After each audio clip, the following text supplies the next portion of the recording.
ꯑꯍꯥꯟꯕꯃꯛꯇꯗ ꯃꯌꯥꯝꯕꯨ ꯆꯦꯁꯝꯅ ꯋꯥꯁꯅ ꯇꯔꯥꯝꯅ ꯑꯣꯛꯆꯔꯤ ꯑꯃꯗꯤ ꯏꯀꯥꯏ ꯈꯨꯝꯅꯕ ꯎꯠꯆꯔꯤ ꯉꯁꯤꯁꯨ ꯃꯌꯥꯝꯒꯤꯗꯃꯛꯇ ꯑꯅꯧꯕ ꯀ꯭ꯔꯥꯏꯝꯒꯤ ꯋꯥꯔꯤ ꯑꯃ ꯄꯨꯗꯨꯅ ꯂꯥꯛꯆꯔꯤ ꯀ꯭ꯔꯥꯏꯝ ꯑꯁꯤꯕꯨ ꯏꯕꯤꯔꯛꯄ ꯆꯦꯁꯝꯅ ꯋꯥꯁ ꯀ꯭ꯔꯥꯏꯝ ꯑꯁꯤꯕꯨ ꯃꯤꯌꯥꯝ ꯃꯥꯡꯗ ꯊꯋꯥꯏ ꯍꯛꯆꯥꯡ ꯍꯥꯞꯂꯒ ꯂꯥꯟꯊꯣꯛꯆꯔꯤꯕ ꯆꯦꯁꯝꯅ ꯋꯥꯁ ꯍꯧꯖꯤꯛꯇꯤ ꯃꯌꯥꯝ ꯂꯧꯕꯤꯔꯁꯤ ꯉꯁꯤꯒꯤ ꯀ꯭ꯔꯥꯏꯝꯒꯤ ꯋꯥꯔꯤ ꯑꯣꯔꯤꯌꯥꯗ ꯊꯣꯛꯈꯤꯕ ꯃꯤꯍꯥꯠ ꯑꯃꯒꯤ ꯋꯥꯔꯤ 2025ꯀꯤ मार्च की तांग तरग तरे नुमित्सिदा प्रगति यादव कौबी नुपी अमा लुहोंगलबा मतुंगदा यामना हराउ तयामना ममोन मिनोक तौदना रील्स की वीडियो अमा नमलम्मी महाकना यामना नुंगाइरमसिगी मरम करिगिनो हायरगदी प्रगति यादव का चही अहुम हेना नुंसिनरक्लबा दिलीप सिंह यादव कौबा नुपासिगा मखोय अनी ngasiदगी नुमित तरगनि थुइनिगी ममांगदा हायबदी मार्च की तांग मंगा 2025 दा लव मैरिज तौरमी यामना वाना मोय अनिना मागी फैमिली सिंबो मबानी की रिलेशनशिप से यहल्लबा मतुंगदा लव मैरिज असे पांगथोखिबनी मसिना मरम ओइरगसु प्रगति यादव यामना थवै ताना हराउजरिबनी लुहोंगलबा मतुंग नुमित हुमनी की मनुंगदा प्रगतिना दिलीप सिंह यादव की इमुंग मनुंग की मियोय सिंगे थमोय सुमतलमी हराउ नुंगाइबतना दिलीप की इमुंग से पुमथन थलमी अदुबो नुंगाइबसिगी मरुमदा तुमिन्ना अवाबसु इन्नरखरे हाबसे कनानासु खंगलमदे मार्च की तांग तराग मापन 2025 ओरियागी दिव्यापुर हाइरिबा मफमसिदा लैबा दिलीप सिंह यादव की लुहोंगबा सुपतगी नुमित तारग मरिनी खक्तमक ngairami होलीगी हराउ कुमै से पांगथोक्लबा मतुंगदा दिलीप मागी मथौदा अमुक माई ऑनसनबा हौरमे नुंदिनगी थवक पुंबा लोइसलबा मतुंगदा चाक चानबा रेस्टोरेंट अमदा ngaihak पोथारमी दिलीप मफमसिदगी मागी मयामबा संदीप सिंह यादव अमदी मागी लोइनबी प्रगति यादव ता कॉल तौरगा बेला खुंगंगी थवक लोइसलमे हौजिक युम हलकपगी लंबीदा लई हायरमी कॉल असे दिलीप ना बेला खुंगंगदगी नुंदिनगी मतमदा तौखिबनी मागी मयुम दिव्यापुर बेला खुंगंगसिदगी किलोमीटर 19 मुक लापलमी हाइबदी मयुम यौबदा मिनट 90 याखै मुक चंखिगनी नुमिदांग वाइरम थेंगदलक अफावदा दिलीप मयुमदा हलक्तबदो उबदा कदाइदा लैगे खंगनबा मयुमगी मिना कॉल तौरमी अदुबो कॉल अदो चटलमदे अहानबददी मागी कईगुम थबक खरा लैबगी मफम अमदा लैरमगनी खलमी अदुबो नुमिदांग थेंगदलक लफावदा हलक्तबा अमदी मागी कॉल लाक्तबना मरम ओयरगा इमुंगी मी पुनमक मी पाइनरमी अमुक हन्ना दिलीप ता कॉल तौरमी हंदक्ति कॉल अदो पाइखलकलमी कॉल पाइखलकलिबा मीदुगी खोंजेल तारगा इमुंगी मी पुनमक पाखतनरमी ओरिया पुलिसना दिलीप की कॉल अदो पाइखलकलगा दिलीप यामना थीना छोअगा हौजिक हॉस्पिटल दा एडमिट तौरगा लई हायरमी पाव असे ताबदा फैमिली पुलप हॉस्पिटल दा खोंगलै थुना यौरकलमी दिलीप हॉस्पिटल दा हिंगबा अमदी सीबा अनिगे लंगदाइदा लैरमी दिलीप की फिल्म से उरगा फैमिली मेंबर्स पुमनमक थौदोक से कमाइना थोखिबनो खनमदा ज्ञान अमा तारमदे दिलीप चौबा चिंजाव अमना ननथरपगुम ओइरमी प्रगति कपनबदगी मसा अदो येंगबा यारमदे मागी ममा मपाना प्रगति बु कन्ना थेमजिनबो होटनरमी प्रगति की मिटलु अनिदगी लेप लैतना मनिंग तमना पिरांग सिंथरमी दिलीपना एडमिट तौरिबा हॉस्पिटल सिदा अरोइबदा माबु पुरकलमी दिलीप को ओइरिबा फिल्म अदो उरुरगा अमुक हेना थेमबा ngamdana प्रगति कपलमी प्रगति यादव की मिखप मिराव खोलतना हॉस्पिटल असिन लम्मी मियोइबा अमा सीबगी नुमित छुरकपदा कनानासु थिंगबा ngamlude दिलीप फगलकपगी माहुत्ता फिल्म हेना सोक्चलकलमी नुमित निनी हॉस्पिटल दा हिंगबा सीबा अनिगे लंगदाइदा लानथेंगनरमलगा दिलीप का अरोइबा सोर होनखिरमी नुमित तरा मरीनी की ममांगदा लुहोंबगी नुंगायो पांगथोकपा लोइद्रिङै दिलीप लैखिदबगी थौदोक असिना इमुंग असिबु मेकअप मिराव खोलतना अमुक निलहल्लमी फैमिली की मियोय सिंगदी दिलीप की मिसी असे एक्सीडेंट अमा नते कनागुम अमना प्लान तौरगा हाटपने हाबसे मोइदा क्लू अमा फावबा खंगलमदे अदुबु पोस्टमार्टम की रिपोर्टना अचुंबा मांगदा पुथोरकलमी रिपोर्ट की मतुंग इन्ना यामना लुंबा पोसक अमना कोकता थोंबदगी दिलीप की स्कल असे फजना अदुम कायरमी मसिगी मथक्ता मागी कोकी मनिंगदा नोंमैनसु अमुक कापसिल्लमी क्राइम असिबु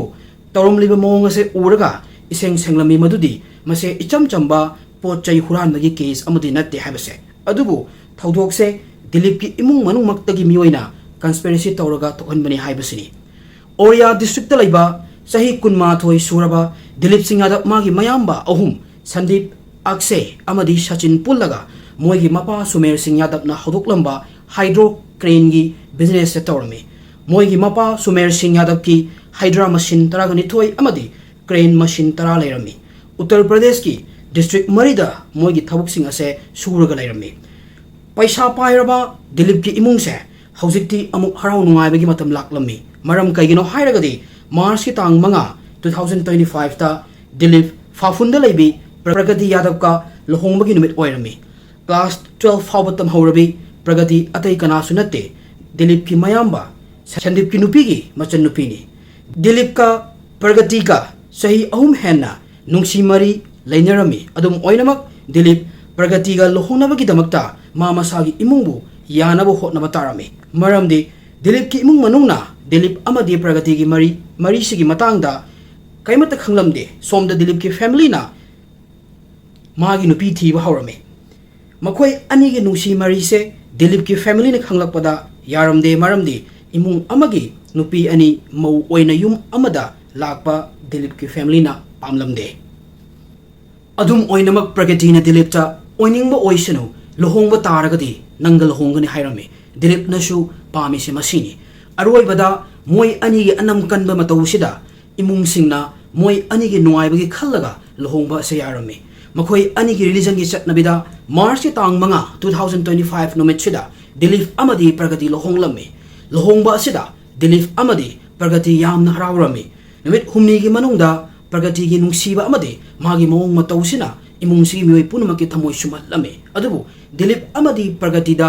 असिगुंबा अवाबा थौदोक अमा थोलकनी हाइबसे कनानासु खल्लुदे हिंदू लाइनिंग की चटनबिगी मतुंग इन्ना लुहोंगलबा मतुंगदा नुमित मरीनी सुबदा हाइबदी मार्च की तांग मापन 2025 नुमितसिदा प्रगति मागी मयुमदा चटलमी सोमदा दिलीप मागी फैमिली गा होली की फेस्टिवल पांगथोकलमी मार्च की तांग तरागा मापनदा दिलीप नॉर्मल लाइफ ता हलक्तुना थबक सुबा हौरमी बेला खुंगंगदा थबक लोइसलमलगा दिलीप मयुमदा हलक्लमी पाव असे मागी नुपी अमदी मयामबदा कॉल तौरगा हाइरमी दिलीप की फैमिली माबु हलक्पा ngairi matamsida पालिया खुंगंगी गेहू की लबुकसिदा मफमसिगी मियोय अनीना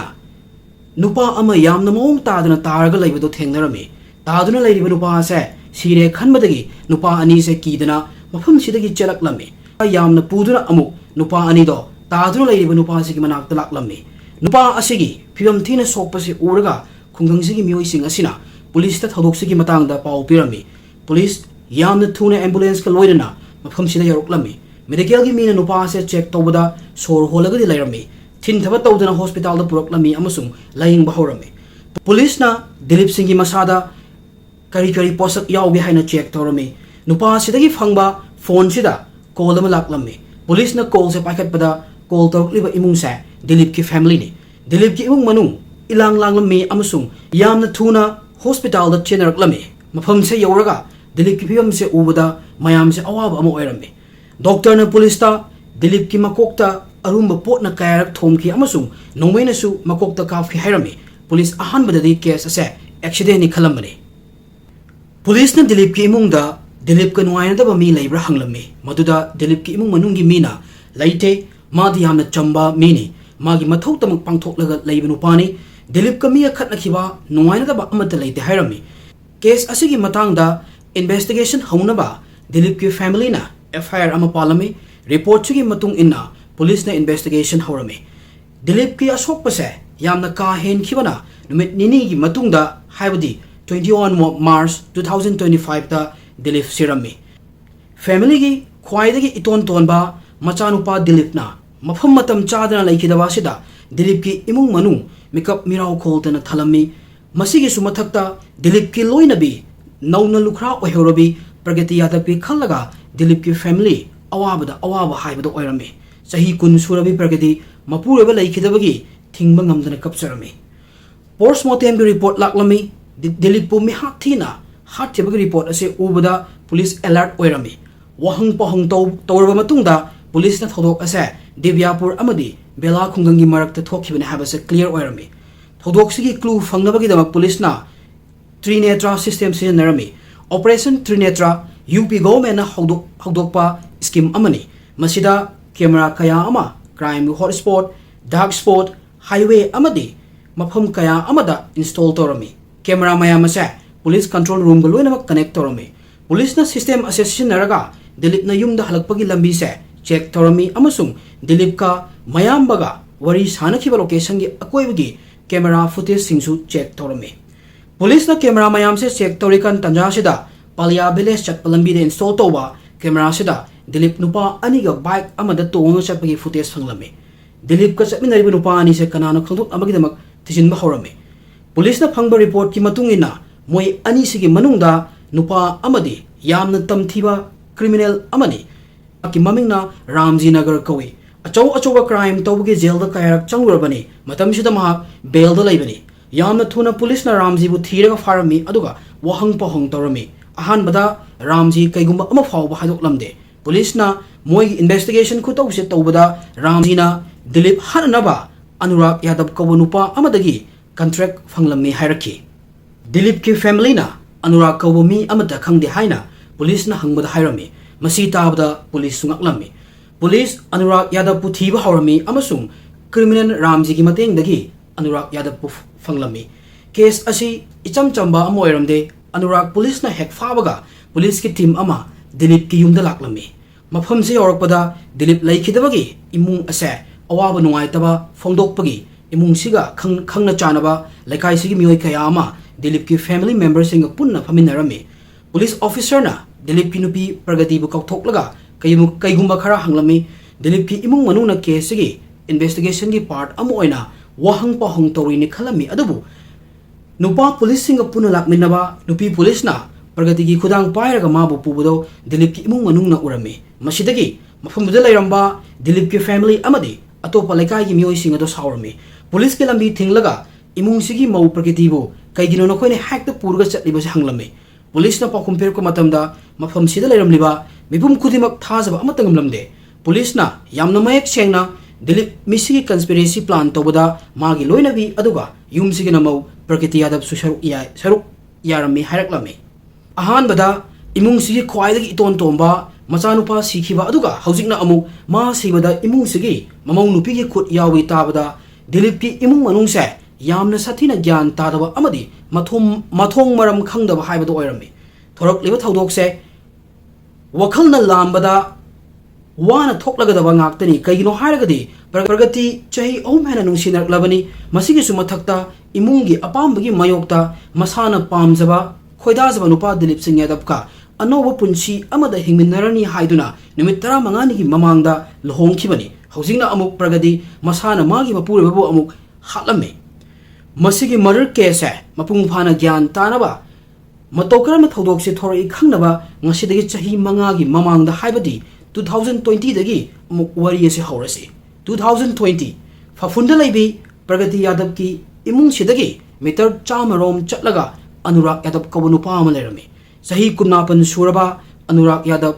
jinjak tagi be si torba matungda magi khungang chida lairami si mangaire haidana magi mathau ama phawba lairamde adubu magi tawsannaba punsigi mahingse mayamna show off torami branded ki firol khongup atangba gari da laikai sida koiba flight tongba atangba hotel da laiba mayam se mana miyam da show off torami laikai sinasu magi mawongse loina ma khanglami mana tawzariba show off mayam se magi mari mata amadi marup mapangi paisanani asengbadadi mak masagi bike phawba leite magi pocket money gi damak kaiguma matamda tractor su thorami Anurag ki tawsinaba punsi mahingse uraga pragatina Anurag pu pamjarami pragati amadi Anurag ki yumse yamna naknai adubu moi ani gi family gi maridi yamna lapnaba haibado oirami lamgi wahaudagi mamangda family ani se kayar khatna chainaba thokre aduga police ta fawba yawnarami maram sidagi generation kayadagi imung ani se sukya yanaramde maram asina ifong fongna pragati Anurag ka wari saba yaramde adubu Anurag ki mong mataw yengjaraga mathanta nungaijarami somda Anurag nasu pragati bu pamlammi nongma pragati na sasan machinjak pijanaba thorakpada tanja yengaga Anurag na chi amada magi phone number iraga pragati da pisallami aduga call taroknaba hairami matam sida pragati masagi phone lairamde magi imung manunggi mi tumna hrakanda mapagi phone dagi Anurag ta call tawraga wari watai tawrami masigi mawong sida moi ani numit kayani wari watai tawrami phone da wari watai torokpadagi haujikti amuk thengnaba hawrami pragati gi anti gi mayumse Oriya sahar gi manakta lairami mafam sida mahak amadi magi mama yamna toina adum chatli anti gi mayumdagi sahi mandir chatlini haijallaga mafam sida Anurag pu thengnanaba kawrami mafamsigi hotel amada mabani yamna toina unarami moi anigi nungsinabase karamba thak fawa yorage haibase Pragadina haibadagi nupasiga asinga maming Manos Narayan dagi Anurag Yadav onthok lamme ahan badadi moi anigi relationship ki matang se imungi mi singna kaimda khanglamde adubu achumma se moina kuina lot pangamlamde moi anigi mari se imungi mi singna khangrak lamme Pragadigi imungna Anurag ka mari leina base yaramde adubu Pragati Anuragta yumpa na pamlammi maram sidagi Pragati magi imung manunga yamna toina khatnarami Anuragta luhongning bana mahak angawi haibadu oirami mayumgi mi ki hannabani haidana magi khutki singli fawa kaklamni Anuragna Pragatida yamna high five oiba lifestyle gi manglan ama sagat hallammi Pragadina di awoibani khalami amadi Anurag ka punna laiminaradi man mangda fawa mangdaba punsi mahing amada hinglagani khanjarami 2019 da Pragati gi mache Parul yamna Peisha Paiba imung amaga luhonglammi mahakna mache Parul yamna Nungaiba punsi amada laibada urami Anuragna haiba wahi singna thajaraga mahaksu yamna nungaina hingba pamlammi adubu imung anigi marakta lairiba nungaina dabasina mahak Anurag ka luhongba yaroi habase khanglammi luhonglagasu Anurag ki yum Peisha yamna paibi imung oidabanina mani hingningliba lifestyle se Anuragna piba ngamloi haibasimasu mahakna khanglammi Pragati Yadavna karamna magi punsi hingani haibagi manglanse yamna chauna sagatlami magi manglanse asengmada onthokpusu pamlammi adusu Anurag Yadavka maram asina hojik Pragatina Anurag ki wakhalda yamna tamthiba idea ma wakhalami masina magi kaigumba ama yamna ka henna pamlibase ningma thunghanba yai khalami 2022 gi matamni Pragati gi mache Parulna luhongliba imungse Peisha yamna paiba imungni imung sigi machanupa tombase matamsida nupi thiramdri Pragati mache gi manakta chathok chachin toina toba Dilip sumagi matai magi yumda toina chathok chachin toba sumai tawdana Dilip amadi Pragati toina thengnarami masidagi Pragadina Dilipu magi target ki type ta khalami Pragadina yamna hei singna munna khallaba tungda ahanbada Dilip ka marup oirami makhatana unaba thengnabagi khudong chawa lawraga Dilip ta close oina bu hotnarami Dilip Pragati gi lang da fazana thurami Pragati magi asengba intention lotchalaga Dilip ka chahi ahum chupna nungsinabagi ta tawrami amuk ka henangak libadi magi ta tawrikan matam sida Dilip Anurag ka sak khangna hanmata natana marup faw ohelami Dilip nadi Pragadina marup ni haina thengnaliba Anurag makoi anigi marakta kai mari lainai habase khangjaba natte Anurag amadi Pragadina Dilip ki kaim khangjadaba matawsida kudong chaba lawrami Pragadina Dilip ka nungsinabagi ta tawrikan dasu Anurag ka adum mari lainarami amaromda plan gi matung inna Pragatina Dilip pu thamoi sengna nungsi habase thajhalami ma yaudana hingbangam loi haibagi thakta fawa Dilip pu thajwa pirami laibak thibadi Dilip Pragati gi namthak ki langsida lengmangamdana thurami kadai fawa thurage haibada mahaki imung manunggi apambagi mayokta luhongagadi Pragati ga luhongani haina leplami yamna nungai triba wafam amadi somda Dilip nungsibagi damak magi imung manungna yadragasu yahannabu hotnari amaromda Pragati nungsibagi mingda namthak tawraga Dilip ki punsi loisinabu hotnari Pragati gi plan tanghai amadi mai paklami mamai thangda Dilip ki imung manungna luhongbase yarakpadagi mabani luhonglami Pragati yamna kaning laibi nupi amani magi maithongsigi marumda magi asengba color ado lotchalaga thammi wakhaldana Dilip hatnaba plan aduga maithongdana momon noktuna Dilip ki imung manunggi myoisingi thamoiba sumatlami luhonglaba numit marini gi matungda mapamda laklammi mapamda thuna lakningbagi maramdi mahak Anurag Yadavka yamna thengnaninglami March ki tang 18 2025 numitida Pragati Anurag ka toina thengnaba hotel sida chalami mafam sidani mahakna reels ki video namibasi yengbadadi Pragati magi luhongbasidagi yamna nungaiba mali nokshinnabagi maikhum uppaga hotel sida famlaga magi plan gi aroiba conclusion gi matangda Anurag ka khanarami horokpadagi hauna Pragati gi plan se magi nungsibagi langda Dilip thollaba matungda hatpani Pragadina mayam se tawribagi maramdi Dilip ki sampati Peisha mayam se phanghonabani phanglaba matungda Anurag ka yam nungaina without tension da hingnabagi plani maram sidagi pragadina yamna munna khallaba tungda Dilippu hatpa aduga hatlaba matungda kanamatana chingnadanaba lambi se thirame Dilip ki mihat ase pangthoknaba Anurag na magi cousin brother Durlab Yadav su yahollame Durlab khatna chainaba amadi criminal background laiba nupa amani Durlab Yadav na makoin Anurag amadi pragadigi plan se fazana gyan tarba matungda magi marup hanna crime tawda halengba leitraba Ramji bo haya torame Ramji na Dilip hatnabagi damak lupa lakh ani da yanarame lakh amana advance lawrame lakh amana thabak pangthokba matungda piba haina yanarame Anurag amadi pragadigi mafamda paisa mayam ase leiramde Pragadina magi kok sinaraga lising humdra amadi magi manakta leirami aduga lemhawriba lising kunthra sina Dilip tagi lawrame